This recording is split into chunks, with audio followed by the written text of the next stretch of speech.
My one piece of advice is be proud of what you do. Public service, working on creating public impact, is in a real sense a vocation, and it's becoming harder. It's harder for people now than it was for me 30 years ago, and that's because democracy itself is losing its gloss, that there is, I think, a fragmentation of the centre of politics. There is greater divisions in many liberal democracies than we've seen before.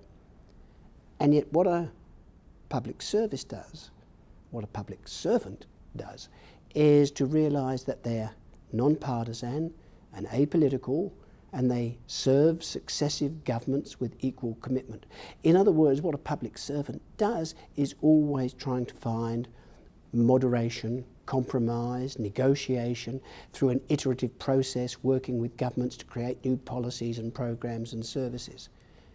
And that's really important for society. In my view, public service is a key part, a foundation of democratic governance, and we tend to forget it.